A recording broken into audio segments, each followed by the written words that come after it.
আসসালামু আলাইকুম রহমতুল্লাহি ওবরাকাতুহ।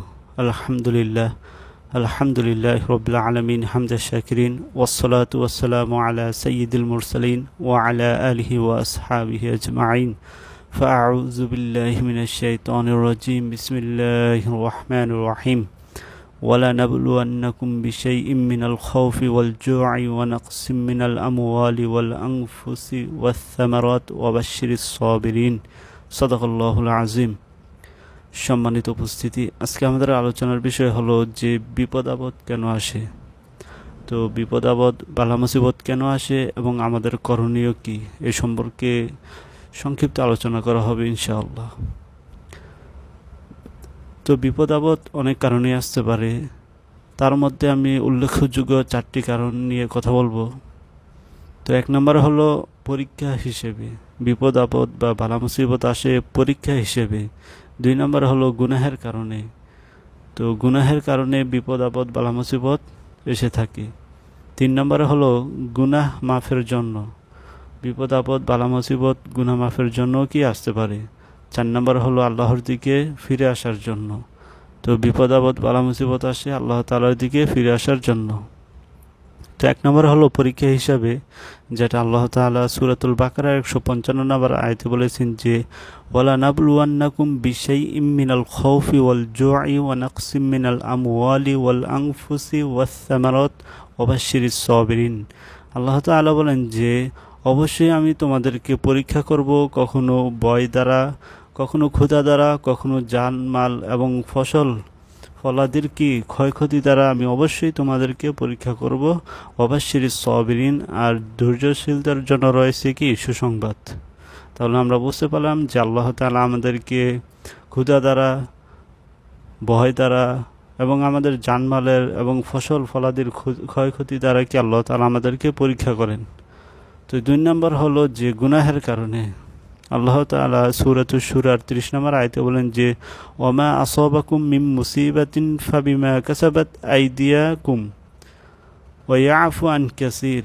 তো আল্লাহ তাআলা বলেন যে তোমাদের উপর যত বিপদ আপদ বালা মুসিবত পতিত হয়, ওয়ামা আসাবাকুম মিন মুসিবা ফাবিমা কাসাবাত আইদিয়াকুম, সেগুলো কি তোমাদের হাতের কামাই, হাতের অর্জন। ওয়া ইয়াফু আন কাসীর, আর আল্লাহ তাআলা অনেক গুনাহ কি আল্লাহ তাআলা মাফ করে দেন। তাহলে গুনাহের কারণেও আমাদের উপর বালা মুসিবত কি আসে। 3 নম্বর হলো যে গুনাহ মাফের জন্য। তো রাসূল সাল্লাল্লাহু আলাইহি ওয়াসাল্লাম সহিহ বুখারী এবং মুসলিম শরীফের হাদিসে এসেছে, রাসূল সাল্লাল্লাহু আলাইহি ওয়াসাল্লাম বলেন যে মানুষের উপর যত বিপদ আপদ, কষ্ট, দুঃখ পতিত হয় এবং এমনকি কাটার আঘাতও যদি কেউ পায়, সেটাও কি তার গুনাহ মাফের জন্য কি উসিলা হয়ে যায়। সুবহানাল্লাহ। তো রাসূল সাল্লাল্লাহু আলাইহি সাল্লামের হাদিস থেকে আমরা বুঝতে পারি যে আমাদের উপর যত বালা মুসিবত আসে, যত বিপদ আপদ আসে, এমনকি যদি আমরা কাটার আঘাতও পাই, সেটাও কি আমাদের গুনাহ মাফের কারণ হয়ে যায়। তো 4 নম্বর হলো আল্লাহর দিকে ফিরে আসার জন্য। তো আল্লাহ তাআলা বিপদ আপদ বালা মুসিবত দিয়ে থাকেন যেন আমরা আল্লাহ তাআলার দিকে ফিরে আসি, আমরা আল্লাহ তাআলাকে ভুলে না যাই।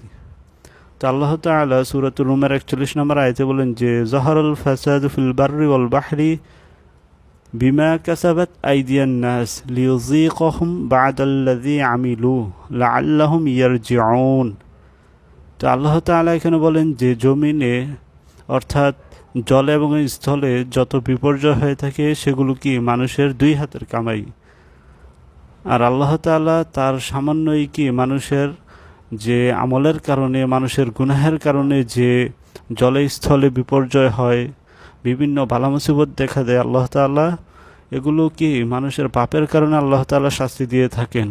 লাআল্লাহুম ইয়ারজিউন, যাতে মানুষ ফিরে আসতে পারে আল্লাহ তাআলার দিকে, যাতে মানুষ ফিরে আসতে পারে। আল্লাহ তাআলা সতর্ক করেন প্রচণ্ড রোদ দিয়ে, প্রচণ্ড খরা দিয়ে এবং ঝড় তুফান, ভূমিকম্প, প্রাকৃতিক যত দুর্যোগ আছে, এগুলো দিয়ে আল্লাহ তাআলা আমাদেরকে পরীক্ষা করেন এবং আল্লাহ তাআলা আমাদেরকে সতর্ক করেন আমরা যেন আল্লাহ তাআলার দিকে ফিরে আসতে পারি। তো আমাদের করণীয় কি? আমাদের করণীয় হলো 1 নম্বরে যে আল্লাহ তাআলাকে স্মরণ করা, আল্লাহ তাআলাকে কি করা, বেশি বেশি স্মরণ করা। আল্লাহ তাআলা বলেন যে ফাযকুরুনি আযকুরুকুম ওয়াশকুরুলি ওয়ালা তাকফুরুন, যে তোমরা আমাকে স্মরণ করো আমিও তোমাদেরকে স্মরণ করব। আর তোমরা আমার কি করো? শুকরিয়া আদায় করো, আমার নাশুকরি করো না, তোমরা নাফরমানি করো না। তাহলে আল্লাহ তাআলা যত বিপদ আপদ বালা মুসিবত দেন, আমাদের প্রথম কাজ হলো আমরা কি করব? আল্লাহ তাআলাকে স্মরণ করব। 2 নম্বরে হলো যে আল্লাহ তাআলার নিকট সাহায্য প্রার্থনা করব, আল্লাহ তাআলার নিকট সাহায্য চাব।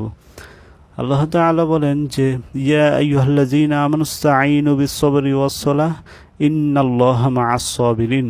সূরা বাকারার 153 নম্বর আয়াতে আল্লাহ তাআলা বলেন যে ইয়া আইয়ুহাল্লাযীনা আমানুস্তাঈনু বিস-সাবরি ওয়াস-সালাহ ইন্নাল্লাহা মা'আস-সাবিরিন, হে ঈমানদারগণেরা তোমরা নামাজ এবং ধৈর্যের মাধ্যমে আমার নিকট কি সাহায্য প্রার্থনা করো।